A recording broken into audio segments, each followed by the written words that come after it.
বিরতির পর আবারও আপনাদের স্বাগত। যে বিষয়টা নিয়ে আলোচনা করব এই মুহূর্তে, চলতি বছরে মৃত্যু 177টি বাঘের মৃত্যুর কথা জানালো কেন্দ্রীয় পরিবেশ মন্ত্রক।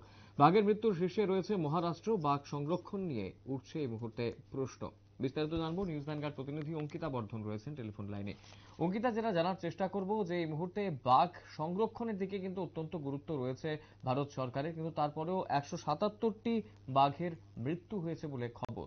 কি রয়েছে আর এই ব্যাপারে তথ্য?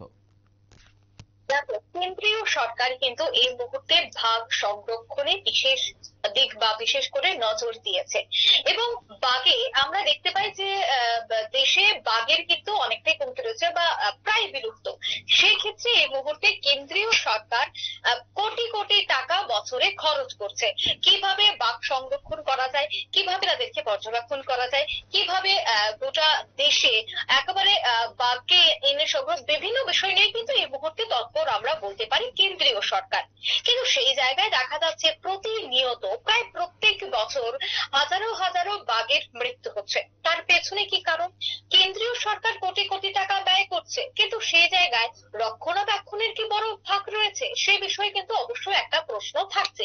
দেখো 2023 সাল এবং 2023 সালের 25শে ডিসেম্বর পর্যন্ত দেশ জুড়ে বাঘের প্রাণ গেছে 177টি। সেক্ষেত্রে কেন্দ্রীয় পরিবেশ মন্ত্রকের পরিসংখ্যান অনুযায়ী 177টি মৃত্যু বাঘের মধ্যে প্রায় 40% কিন্তু বাঘ্যশ্রাবক এবং অপ্রাপ্ত বয়স্ক।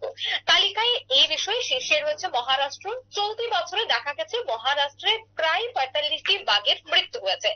মধ্যপ্রদেশে প্রাণ হারিয়েছে 40টি বাঘ এবং উত্তরাখণ্ডে 20টি, তামিলনাড়ুতে 15টি এবং কেরলে 14টি বাঘ মারা গিয়েছে। সেক্ষেত্রে এই মুহূর্তে বর্তমান ভারতের পরিসংখ্যানে দেখা গেছে যে 3167টি বাঘ রয়েছে এবং সেই বাঘ পরিবেশ মন্ত্রক জানাচ্ছেন যে বাঘ সংরক্ষণ করা হয় এবং জায়গায় কিন্তু বাইরের প্রায় 54% বাঘের মৃত্যু হয়েছে। অর্থাৎ তুমি বুঝতেই পারছো যেভাবে কেন্দ্রীয় সরকার এই বিষয়ে জোর দিচ্ছে। আমরা এর আগেও দেখেছি বিদেশ থেকে বাঘ আনা হয়েছিল, বাঘ সংরক্ষণ করা হয়েছিল, কিন্তু সেক্ষেত্রে কিন্তু মৃত্যুর হার কমছে না। একদিকে কেন্দ্রীয় সরকার বিভিন্ন দিকে কাজ করছে, কিন্তু অন্যদিকে দেখা যাচ্ছে রক্ষণাবেক্ষণ যারাই তাদের দায়িত্বে রয়েছে বা বাঘ রক্ষণাবেক্ষণ বা বিভিন্ন চিড়িয়াখানায় যাদেরকে রক্ষণাবেক্ষণের দায়িত্ব দেওয়া হয়েছে তাদের গাফিলতির ফলে এই মুহূর্তে আমরা বলতে পারি বাঘ একেবারে বিলুপ্তের পথে। এবং আরো বিশেষ করে দেখা যাচ্ছে যে মধ্যপ্রদেশ বা মুম্বাই এই সমস্ত জায়গায় বিশেষ করে বাঘের মৃত্যু হচ্ছে।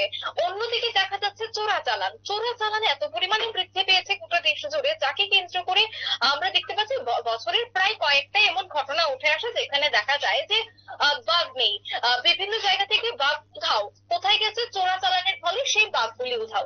রীতিমতো এই ধরনের অভিযোগ কিন্তু প্রতিনিয়ত উঠে আসছে। সেক্ষেত্রে প্রথমে কেন্দ্রীয় সরকারকে নজর দিতে হবে যে কিভাবে জিনিসগুলিকে টেকেল দেওয়া যায় বা কিভাবে যাদেরকে এই গোটা বিষয়ে দায়িত্ব দেওয়া হয়েছে তারা সঠিকভাবে কাজ করছে কিনা, তারা তাদের ভূমিকা সঠিকভাবে পালন করছে কিনা, সেই বিষয়ে কিন্তু এই মুহূর্তে নজর দিতে হবে। অঙ্কিতা, এই মুহূর্তে দাঁড়িয়ে বাঘের যে বিষয়টাকে কেন্দ্র করে ভারত সরকারের একটা আলাদা গুরুত্ব রয়েছে, কিন্তু যেহেতু বাঘ এভাবে মারা যাচ্ছে, সেদিকে কি ভারত সরকার বা বন দপ্তরের যারা দায়িত্বপ্রাপ্ত যারা আধিকারিকরা রয়েছেন তারা কি ব্যবস্থা নিতে চলেছেন সে ব্যাপারে কিছু জানা গেছে কি? দেখো বাঘ বা যেটা বলছিল যে কেন্দ্রীয় সরকার বা বিশেষ করে যারা এই দায়িত্বে থাকে তারা কিন্তু সেই বিষয়ে কিছু বলতে চাইছে না। তারা বলছেন যে বিভিন্ন কারণে বিভিন্ন রোগে তাদের মৃত্যু হচ্ছে, কিন্তু রোগটা কি, কিসের এই সংক্রমণ, সে নিয়েও কিন্তু এখনো বড়সড় প্রশ্ন। সেখানে প্রশ্ন থাকছে যে কেন বাঘের মৃত্যু হচ্ছে। অনেক সময় দেখা যাবে বিভিন্ন চিড়িয়াখানায় বাঘগুলিকে সঠিকভাবে খাবার দেওয়া হয় না। সেই ক্ষেত্রে এই খাবারগুলো যাচ্ছে কোথায়? অর্থাৎ বলতে হচ্ছে যারা এই কাজে নিযুক্ত রয়েছে তাদের চরম গাফিলতি রয়েছে। যদিও বন দপ্তর বলছে এখন গোটা বিষয় খতিয়ে দেখা হবে কারা কারা এই ঘটনার সাথে জড়িত বা মূল ফাঁক ফোকর কোথায় রয়েছে সেই বিষয়টি এই মুহূর্তে বন দপ্তর খতিয়ে দেখবে বলছে। অবশ্যই কেন্দ্রীয় সরকারও গোটা বিষয়টি খতিয়ে দেখছে। বিশেষ করে দেখা হচ্ছে যে কোন জায়গায় কি ব্যবস্থা গ্রহণ করলে হয়তো বা যারা যে সমস্ত বাঘ এই মুহূর্তে রয়েছে ভারতে সে সমস্ত বাঘকে কিভাবে রক্ষা করা যায় বা তাদের প্রজনন কিভাবে ঘটানো যায়, গোটা বিষয় নিয়ে কিন্তু এই মুহূর্তে জোর দেবে বন দপ্তর, সেই কথাই কিন্তু জানা যাচ্ছে। অর্ণব। একদম, অসংখ্য ধন্যবাদ অঙ্কিতা বিস্তারিত তথ্য তুলে ধরার জন্য। বাঘের মৃত্যুতে শীর্ষে রয়েছে মহারাষ্ট্র এবং অন্যান্য রাজ্যগুলো। চলতি বছরে মৃত্যু হয়েছে 177টি বাঘের, যা অবশ্যই চিন্তার কারণ হয়ে দাঁড়িয়েছে। বাঘের মৃত্যুর কথা জানিয়েছে কেন্দ্রীয় পরিবেশ মন্ত্রক। শীর্ষে রয়েছে মহারাষ্ট্র এবং বাঘ সংরক্ষণ নিয়ে এই মুহূর্তে কিন্তু প্রশ্ন উঠতে শুরু করেছে। সময় ছোট্ট বিজ্ঞাপন বিরতির, রয়েছে অন্যান্য সংবাদ, সঙ্গে থাকবেন।